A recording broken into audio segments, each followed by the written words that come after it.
Welcome back to Pine Hollow Quilts. Today I thought I'd do a video on the process of long arm quilting. We've been working all summer or all year long, however long you've been doing it, to bust that stash, to get your quilts done, and now you're ready to take it to someone like me or another long arm quilter in your area. Shop small, please. And I know some of you feel that this is a luxury, and it is, and it definitely in today's society, because of the income restraints and stuff, this is very much, maybe this is your one time that you're going to have a quilt quilted, so we want to expect the best. So this is what you should need to think about before you take your quilt to a long arm quilter in the process of what we do here at Pine Hollow Quilts to assure you get the best experience. As you can see, we have a quilt laying here. It's just a top. First thing we do when you bring your quilt into me, we lay it out over the machine. I measure it. Get out my big long measuring tape here. I've actually already measured this one. It's about 80 wide by 101 and a half. I know this because it's my daughter's graduation club. 6 months late. So we have this. I've already measured it. One thing you want to do, if you have a top that doesn't have borders on it, I don't know if you can see it or not, but I've run a basting stitch along the two edges because my mother pieced this. This is a collaborative quilt, and I noticed some of her seams were pulling apart. So I went ahead and I did an 1/8 of an inch basting line up the two edges. I didn't bother with the bottom of the top. It's a solid piece.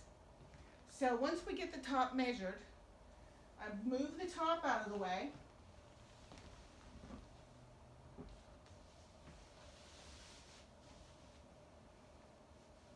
And then what we look at is the backing. This is the backing that my daughter picked out. It is fleece pandas. She's going to be very warm in this quilt. And I pieced it together this morning. Check with your quilter before you bring in any type of warmer fabrics, fleece, flannels. Some of them won't have a problem with it. Some of them will have special requirements. I know if you bring in flannel for me, because flannel is stretchy, I asked you to do the basting stitch the whole way around it, just because it stops the stitch when I attach it to the frame. Alright, there's my seam right there. This will be the side that goes down. This is the right side of the fabric. But if you notice, right here, I didn't cut it even. And lots of my customers don't have them cut even. They're just happy to get it pieced and brought in. One thing that I ask you to do, and what other long armers probably will ask you to do, is square this up. This is impossible for me to put on this machine to pin it down without these being even. So yes, that is a step that I still need to do with this quilt, the backing. The other thing that should be done before it comes is, and I haven't done this either, I wanted to show you, but I took a big seam allowance in here because one, is fleece, and two, I knew I had plenty of width. I don't want to leave all of this in the quilt, so I'm going to trim this down to 1/2 inch because it's probably 1.5 inches at this point. And then the other thing is, decide how you want this seam to lay in your quilt and press it that way. If you want it to lay to one side, that's fine. Press it to that side. If you want it to lay open so it's a flatter seam on the back of your quilt, perfectly fine too. Go ahead and press that open the whole length of the backing if you have seams on the back. That will make it easier for me to load it. It will keep it nicer on the machine, and it will be a smoother quilt when I get done with it, whether you go for one side or the other or opening it.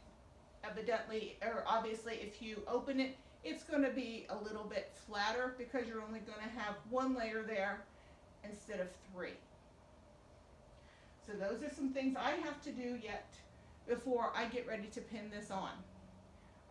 Let me get these done and I'll be right back with you, and we'll start the pinning process, and we'll talk about thread colors and designs and stuff like that. So let me get this backing finished and I'll be right back with you. Okay, and we're back, and I've already started pinning the backing on. This is the most tedious part, but the backing is all pinned on and it is ready to start rolling up. I know if I don't hear the clicking sound, it's not quite ready. What I do is make sure that when I'm rolling the backing of any quilt that I've got a little bit of tension on it. That's why I put it up over these back rollers back here, because there's fabric on it, and that will help provide just a little bit of tension. I have decided to load this one the long way with my seam running, my backing seam, with my backing seam running horizontal. And the reason I chose to do that is because it's easier on my machine and it's easier to roll it up. When I'm rolling it, and it will come to that center seam, because see, it has to go over this lump here, which is your pins, but that won't affect the machine. However, it will affect how the fabric lays and the stretch in the fabric. So I most of the time I try to load it with the seam horizontal to the bar, so that when I'm running over it, I just have one length and then the rest is all flat. The other reason is if you have seams running vertically, it's going to keep building up higher and higher, and it's going to offset my tension on the fabric, and it's going to cause waviness, and it's going to give me some distortion problems that I have to work through. So this one is loaded sideways, and I will load them sideways as much as possible, depending on the design that's chosen to be quilted. This one doesn't have a design chosen yet, so it's getting loaded this way, and I will choose a design that is appropriate for this. If this would be your quilt, we would be choosing thread colors and your design before I ever get this far. When I get to this point, I've got my sheet that says this is the design, this is the size, this is the thread color, and I load appropriately for the information that I've taken down. So let me finish getting this one on. This is going to take about, because of the size it is, almost a queen size. It's probably going to take about an hour, because I have to roll all the backing up to this bar, and then the other side of the backing has to get pinned to the back bar back there. The batting goes on, and then the top gets pinned to this bar, this leader here, and then it gets partially rolled up. I pin. Some quilters don't pin, some of them float, some of them use a different mechanism here to attach the quilt. I pin. I just like the tension it gives me and the stability it gives me, and I can be assured that I'm going to get great results every single time. So let me get this all assembled and ready to quilt, and I'll show you the next process. Okay, so here we are with the quilt completely loaded. Backing is pinned to the front bar and the back bar. We have the batting in here. The batting just floats down over the front, and I just tuck it underneath so I don't step on it. The top is pinned to the front bar. It's lined up here as good as I need it to be lined up right now. And the first thing I'm going to do is I'm going to do my plumb line and my tack down stitch, which is basically all the same thing. Now I know you can see some of the ripples and stuff in the quilt. That's just because it's not tacked down properly yet, and those will stretch out and come out of the quilt as I stitch. I have already changed the thread. It's going to be a very pretty blue thread. My daughter's favorite color is blue, so I'm going to go ahead and do that. And then once I get that done, I'll bring you over to the front of the computer and show you how we go about looking at designs. So let's get this going, and I'll actually show you how I do it, because some of you have never seen a long arm work before. I'm reaching across basically 26 inches here. I've got 26 inches of throat space, which is from this bar here to the front bar up here, give or take. I have to not use the full 26 inches because as it rolls up on this back bar, it's going to expand due to 2 more layers back here, and this is fleece anyway, so it's going to be really thick when it gets back there. Change my computer settings, and this is going to be a little loud, and I'm not going to talk, but I'm just going to do my basting.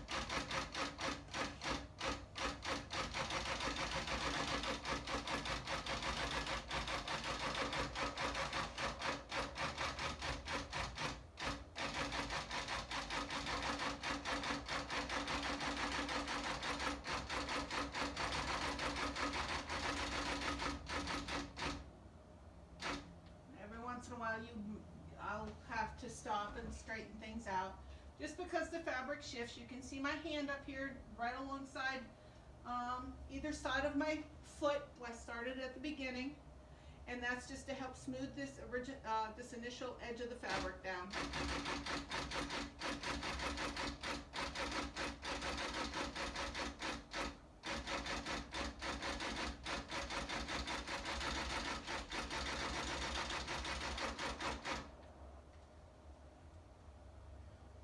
See, there's nothing automatic about this. This is all me doing it.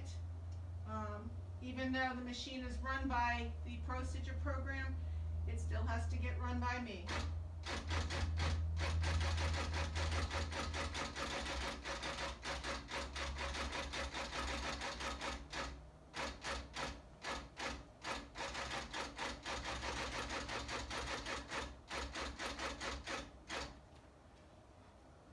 Basting is done.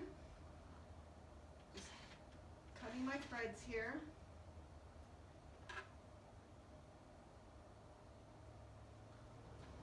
And as you can see, I can't tell it, I don't know whether you can see it or not, but there is some loose fabric, some ripples here. You know, we adjust that with the take up. Some of it's because the top isn't square, and I know the top's not square. I was warned ahead of time that my mom just did not have the space to square the top. And I knew that was squaring the top was something that I could do once I got it quilted, so there was no hurry for that. However, if you're taking your quilt to be quilted to someone with a long arm, please square it as much as possible. And it just helps us to keep it square on the frame so that we're not dealing with ripples, and it's going to give you a much better outcome. If you're afraid it'll take off too much borders, I completely understand. Just warn me when you come in, say, hey Trace, it's not quite square today.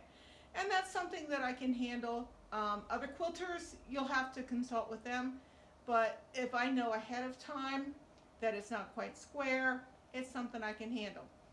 So the next step is going to be picking out the design for it. So I'm going to bring you over in front of the computer and show you how I go about doing that.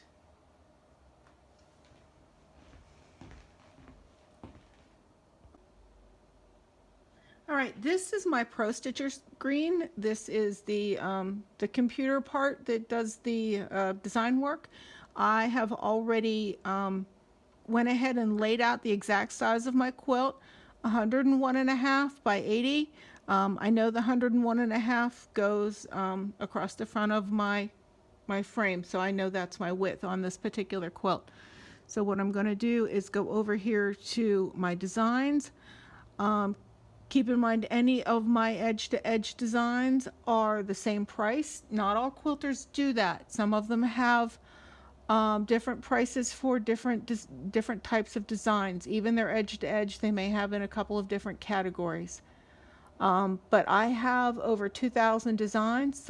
Most are edge-to-edge, some are blocks.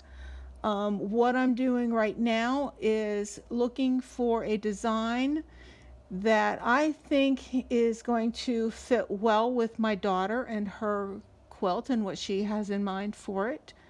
There are, yeah, there's a ton of here, and I have one in mind, and I think this might be it. So we're going to fit it in here, and I'm going to see how it looks.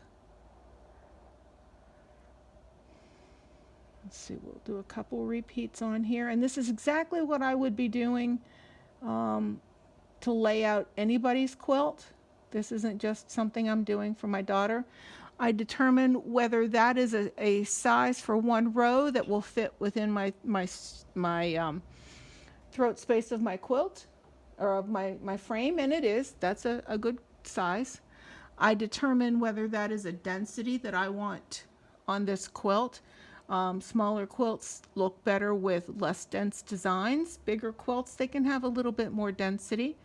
I think this one looks pretty good, so this is probably what I'm going to do. I'm going to finish getting this set up and tweak just a little bit, and once I do that, I will bring you back in and show you how the machine actually stitches out. I'll have you right in front of it. It'll be going, and I can show you the design that's up here and the design that it's actually stitching and show you how it does that. Okay, so I have decided to change the design. I like this one better for my daughter. It's what's it called? It's called Sea of Stars, edge to edge. And she likes the nighttime and the quiet, and I just thought this one suited her better. And it's got lots of swirls, and she requested some swirls, so that's what I'm going to do. I'm going to go ahead and get that started. Now I'm going to adjust the camera down so that you're going to be able to see the machine. Hopefully I'm not going to get in the way once it starts quilting. We'll see how it goes. It is going to be loud, so I'm not going to leave the camera on very long. But yeah, let's see how it goes. The first thing you're going to see me do over on the edge in the batting is I'm going to do some test stitching out, and I do this every time I put in a new bobbin, and that is just to make sure that my tension is good on the back side and that I'm not going to get any loops. So I'm going to do that first, and then I'll get it set up to go. I'm going to push a few buttons on the computer screen and watch the magic happen.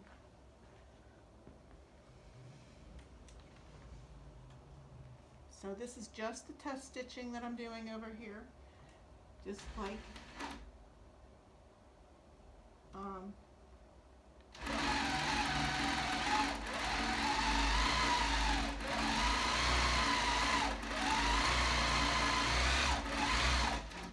going to stop it, and I'm going to feel underneath. And by now, since I've been doing this over 4 years, I know what it's supposed to feel like. When I first started out, I actually had to get underneath and check it out. And every once in a while, when something doesn't feel right, I still get underneath and check it out. Okay, so we'll clip those threads and deal with those later. I specifically run my quilt designs off the edge of my quilts, usually top on all 4 sides, and it's not going to hurt when you trim those up, because what you're going to do is you're going to secure any threads that got cut with your binding. So I do that unless someone specifically says no, keep it completely on the quilt top, and then I can do that. But this is just to make sure that the full quilt top is getting completely quilted and how I want it. So here we go. I'm going to find the start point with the computer screen, and I'm going to tell it to go. It takes one stitch so that I can bring the bobbin thread up to the top. It's going to take some locking stitches, and then it's going to start.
Okay, I've temporarily paused the machine so that I can talk to you.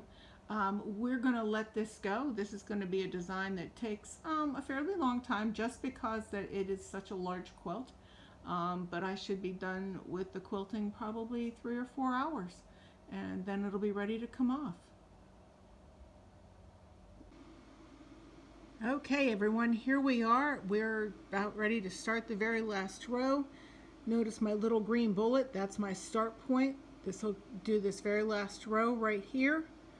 We're all set up. I just finished doing my final baste down here so that I could unpin the top and keep my leader out of the way. The quilt is now completely attached to itself.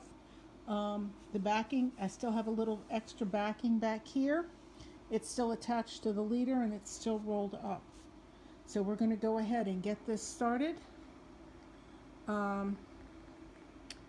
and let it stitch out this last row.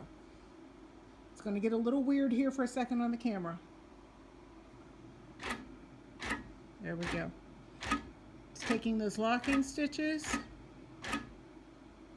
And there she goes. Now I've managed to use about 4 or 5 bobbins on this.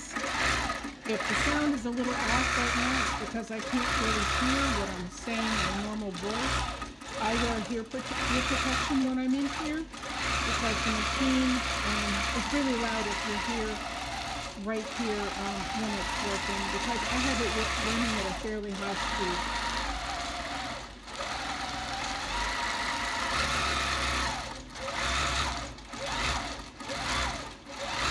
It'll take it probably about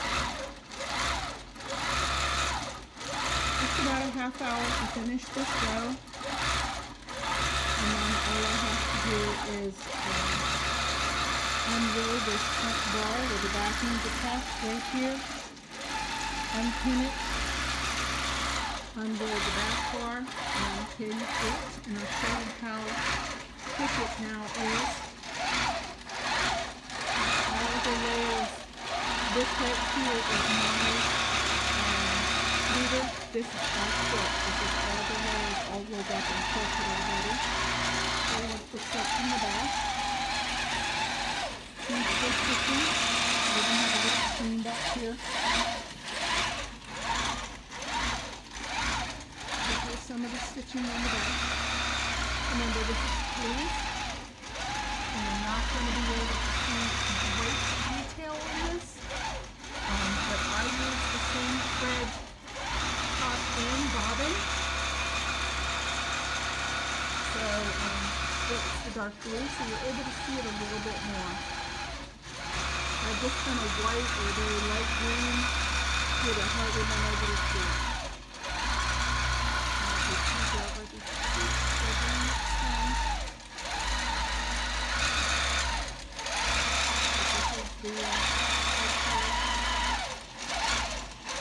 Every time I change the bobbin, I have to stop and count. Hang out the ends in the bobbin case. Again, check my tension, like I showed you at the beginning. I do that after every bobbin change. That assures me perfect tension, and I'm not going to have any roots on the back. I'm going to let this finish stitching, and once I get it taken off and completely unpinned, I'll show you the whole quilt and what it looks like. Okay, here we are. Everything's all done. I just unrolled this bottom one, and I'm getting ready to take the pins out right now. The pinning comes out much, much faster than the putting on. Every once in a while I get stuck. Just make sure there's no blood that ends up on the quilts. That's all that's important. Now you can see I have quite a bit extra on this one. I probably have almost 24 inches on this one, which is a little more than I anticipated, but that's perfectly fine. I do ask that my customers have at least 4 inches extra. And that is so that, one, I can pin it to these leaders so that I can put it on the machine. And two, I've got grips on the sides that I also use to tension the fabric to get a better stitch up. So if you take it to another quilter, your local lady or gentleman, yes, there are men quilters out there and they are excellent. Your local quilter may have different requirements than I do. Please check with them so that you don't get a batting and a backing that are too small. Some of them have 6 to 8 inch requirements. Okay, this is all apart on the front side. Let's take this back one off. Just do a real quick unwind there. And we're going to take the pins out of this. Again, big huge stretch for my little itty bitty arms. Sometimes I feel like a T-Rex or something back here, but it's all in a day's work. I love what I do. This is going to look so awesome. My daughter has already seen it. She was happy with the stars, and she was happy with the blue thread, so we're good there. Had she not been happy with it, I think the quilt would have been mine. But no, she's thrilled. And the only thing left for me to do is going to be to trim this off, the excess, so that it's even with the top, so I can put the binding on. Ask your quilter. Some of them may actually be able to do that trimming for you if you don't have any space at your home or in your sewing area. If you don't have the space, some quilters will do this for you. Some charge a fee, some don't. I will do it for free for my customers. All they have to do is ask me, Trace, when you get done with the quilt, can you trim it up for me? Sure thing. That's not a problem. And it's easy for me because I lay it along the back edge of this table where the machine sits, and it's not that big of a deal. All right, let's roll this up out of the way. Nice big fluffy pandas on the back. Let's see what we have here. Oh my goodness, it is heavy. This is, we used a queen size bat on this. So that's how big it is. It's got a layer of 80-20 batting in it. A thin layer, but it still has a layer of batting. I did ask my daughter if she wanted batting in it. She said yes. So we put it in there. And we have a gorgeous looking quilt. Give me a second here and I will get it all straightened out to show you. But keep in mind, if you remember it, I put this on the other direction. I have turned it so that it is the proper direction. All right, let me take you off of the stand. You're going to get a little bit of jiggly here. There we go. Now I'm mobile. But it looks just gorgeous. The only place you can really see all of the quilting are in these solid colors and on some of the lighter stuff. Turned out beautifully. Very happy with it. All right, we'll flip it over and show you the part of the back. There's no way I can do that holding a camera.